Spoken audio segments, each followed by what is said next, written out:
Who is the one who bears our griefs, carries our sorrows, and by whose wounds we are healed? Have you ever walked into the golden hush of an ancient temple, run your fingers across the veiled stone, and wondered, who is this mysterious, suffering servant, whispered by the prophet Isaiah amidst the incense and the flicker of lamps? Tonight, we turn the brittle pages of ancient scrolls and step quietly into the shadowed heart of one of Scripture's deepest mysteries. Let the vision unroll. Jerusalem, dust rising in the streets, the temple looming against an endlessly open sky. A prophet stands, parchment unrolled before him, voice trembling as it catches the weight of words yet unfulfilled. Who has believed our report? And to whom has the arm of the Lord been revealed? We linger at the foot of Isaiah's vision, as priests and outcasts alike listen, breathless, to a poem that will echo across millennia. This is no ordinary oracle. Written over 7 centuries before the birth of Jesus of Nazareth, Isaiah's song weaves through the ancient corridors of faith. A figure emerges, despised, rejected, acquainted with grief, yet somehow radiant with mystery. Who is this servant who suffers in silence, offering himself as a guilt offering for the many? And what can his wounds possibly reveal about the nature of sacrifice, about love, about the heart of God? Tonight, we turn not only to the written text, but to the spaces between the words, to the longing, the questions, the hope that burns like a lamp behind the curtain. Walk with me. Lay aside the restlessness of the age. Suspend your need for swift answers. Together, let us approach Isaiah 53 as seekers, peering gently through the mist and dwell beneath the silent gaze of the suffering servant. The scroll opens to Isaiah 53, where the words begin. Who has believed our report? And to whom has the arm of the Lord been revealed? For he grew up before him like a young plant, and like a root out of dry ground. He had no form or majesty that we should look at him, and no beauty that we should desire him. Pause and let the images settle. A fragile shoot sprouting against the parched ground, unnoticed by the world. There is humility here, almost anonymity in this servant's beginnings.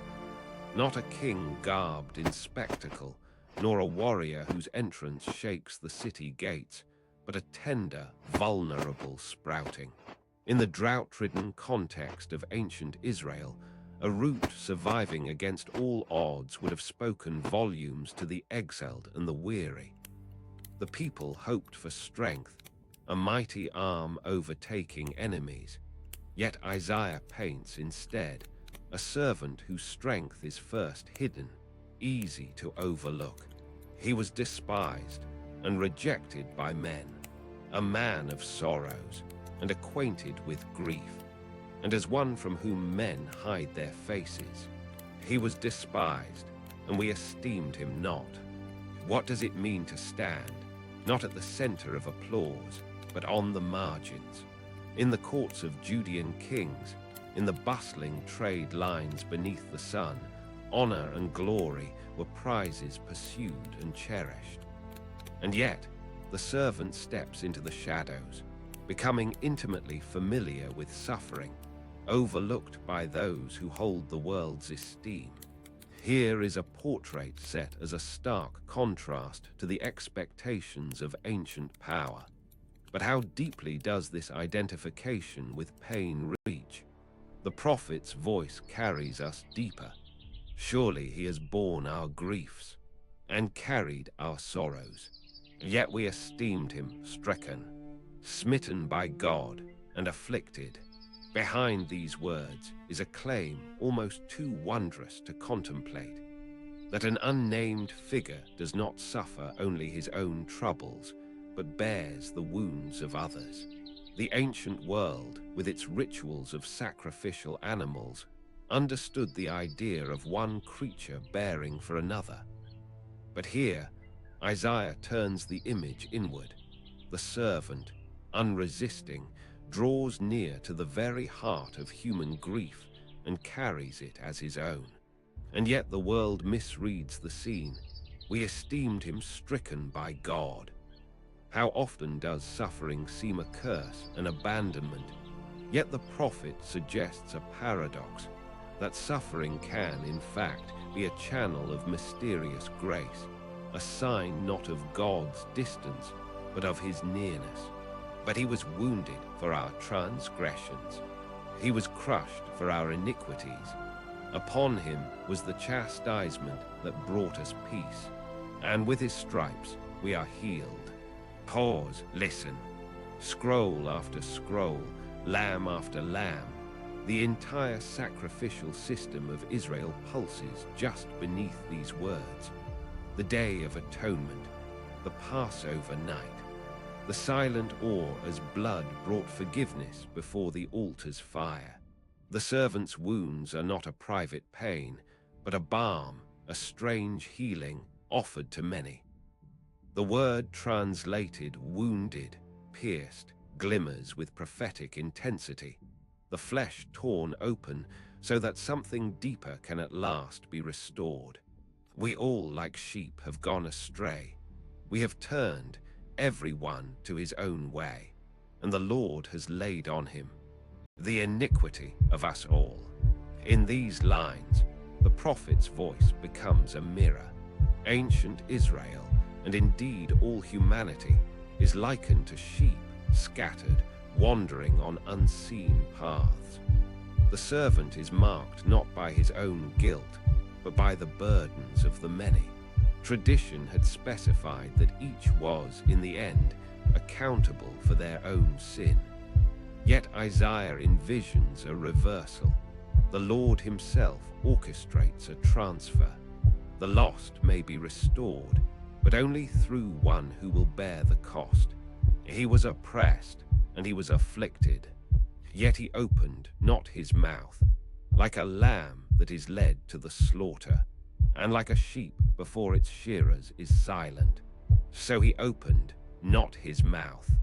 Wander with me into the courts of the temple. Picture the line of sheep led without resistance, shrouded in the hush of the sacred. To keep silent in the face of accusation, this is not the silence of resignation, but a silence thick with meaning. It is the silence of submission, of bearing what is not deserved. The servant does not protest, does not rage. In the tradition of the psalmist who wrote, "I was mute, I did not open my mouth, for it is you who has done it," Isaiah's servant surrenders to what appears as unjust fate. By oppression and judgment he was taken away. And as for his generation, who considered that he was cut off out of the land of the living, stricken for the transgression of my people. Here is a chilling detail. Not only does the servant suffer, but his death comes as a result of injustice, of twisted judgment. Cut off from the land of the living, a phrase that in ancient Hebrew would immediately be heard as both literal death and estrangement from communal blessing. Who among his generation, the prophet laments, paused to reflect on this loss? Often, in the clamor of passing events, immense spiritual transactions escape our notice. The crowds move on, and the world scarcely marks the servant's absence.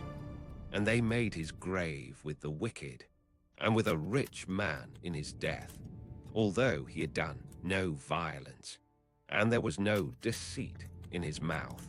The details here are precise, almost prophetic in their specificity. A death among transgressors, yet a burial with the wealthy. Silence surrounds the tomb, a mystery that will stir commentators and seekers through the centuries. How can one so innocent, so pure of violence and deceit, meet such an end. The enigma deepens. Yet it was the will of the Lord to crush him. He has put him to grief. When his soul makes an offering for guilt, he shall see his offspring. He shall prolong his days. The will of the Lord shall prosper in his hand. Pause again. These words bring us to the heart of mystery. The suffering of the servant is more than cosmic injustice. It occurs, in some manner, by the will of the Lord himself. In ancient Israel, the guilt offering, the asham, was a sacred act, atoning not only for accidental wrongs, but for the weights that burdened the community's very soul.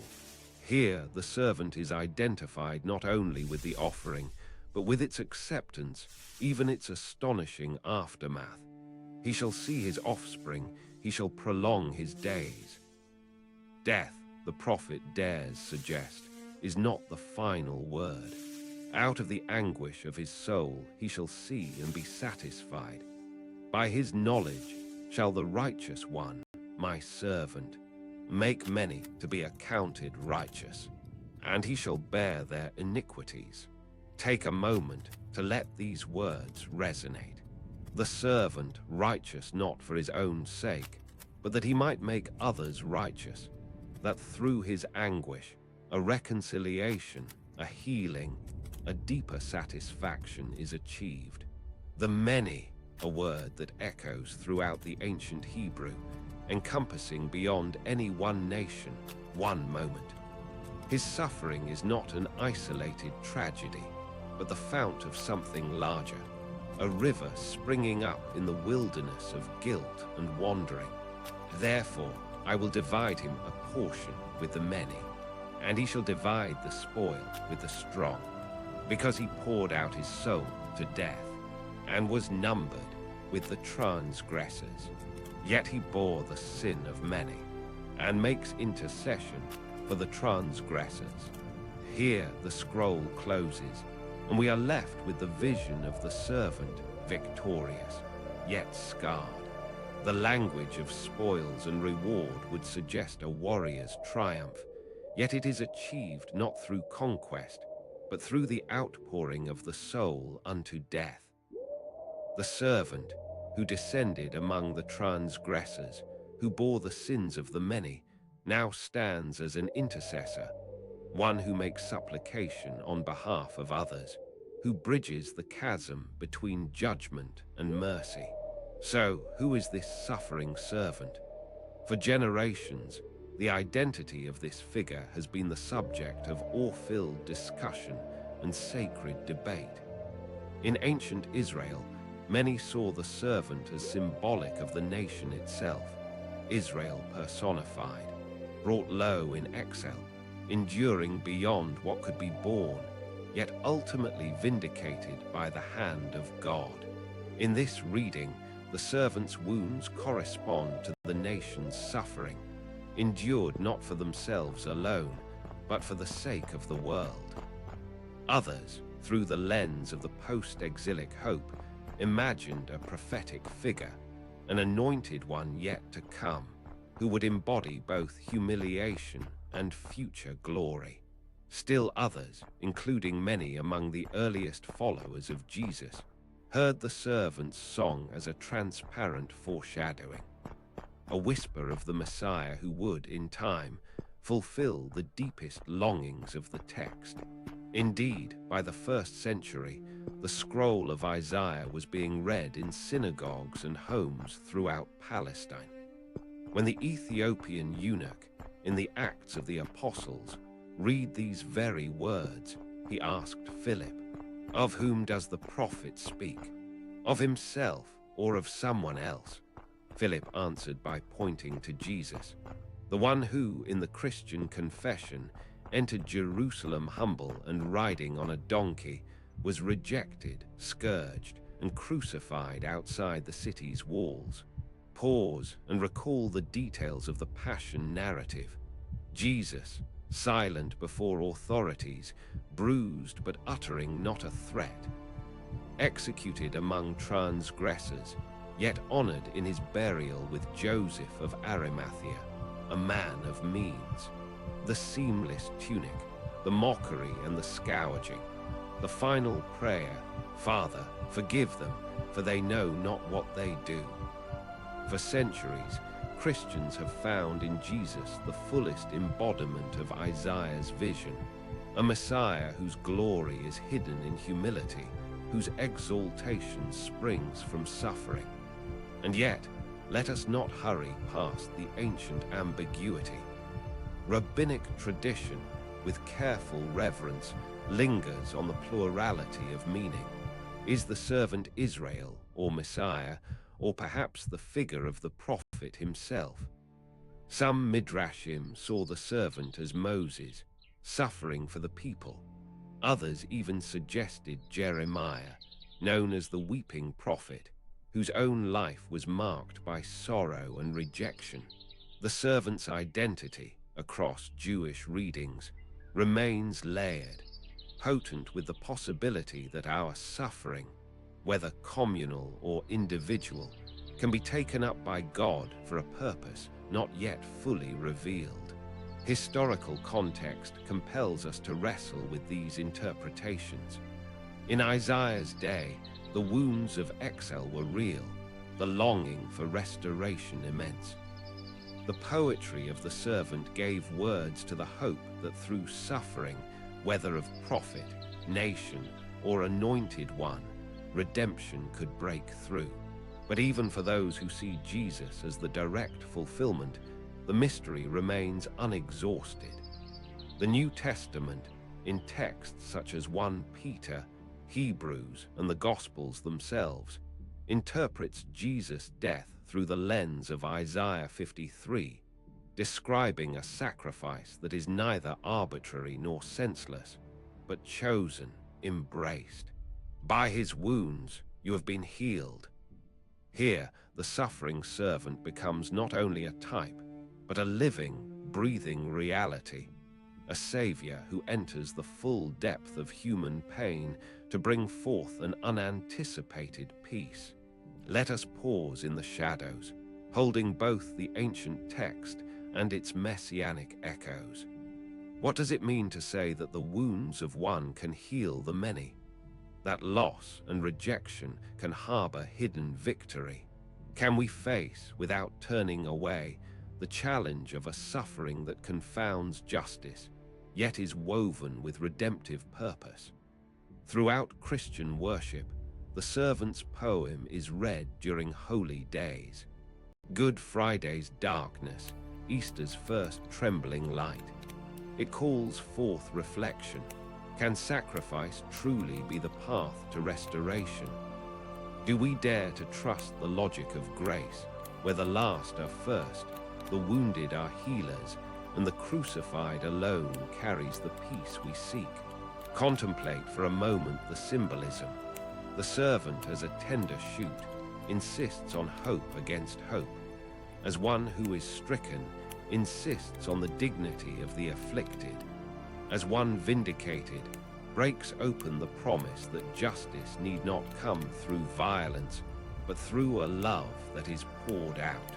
In Jewish tradition, the servant's song is read alongside prayers for a world yet to be healed, a world in which exile, suffering, and loss are still daily realities. In Christian tradition, it is heard as an invitation into the very heart of God's self-giving love. For both, the mystery persists. What kind of God chooses solidarity with loss? And what does it mean for us to walk that path? Let us remember the invitation at the heart of Isaiah's vision. The mystery of the servant is not a code to be broken, but a veil to be lifted slowly, gently, with trembling hands.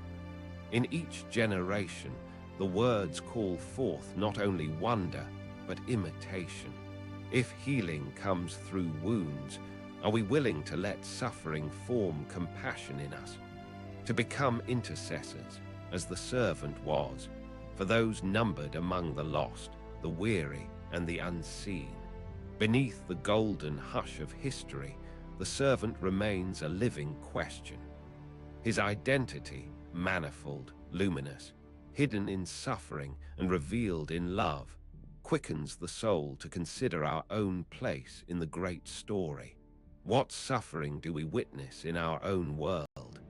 Where do we, as individuals and as communities, need the healing that comes not from strength, but from sacrificial compassion? If the silence of the servant speaks, perhaps it is an invitation to let go of our certainties, to dwell with the text, to listen beyond words, and to trust that in the mystery of suffering laid bare ours and the world's, the arm of the Lord is at last revealed. As you sit with Isaiah's vision, perhaps you feel the gentle pressure of a question. Has this servant walked your path? Has he carried your sorrow, borne your hidden wounds? What does his silence say to your longing, his intercession to your prayers? Share your reflection, your story, your wondering. Let the conversation continue across centuries as seekers rise to question the servant's identity with awe and humility. If you long for more journeys into the silent spaces and radiant mysteries of Scripture, remain with us. Subscribe and step again into the lamplit corridors of biblical history. There are many scrolls yet to unroll, many voices yet to be heard. May peace rest upon you, the peace of the servant who suffered, the hope of the one who heals. And may you, too, become acquainted with compassion that springs from mystery and faith that dwells with what cannot yet be seen. Go quietly tonight beneath the ancient stars. The servant remains, hidden, revealed, and ever inviting us deeper.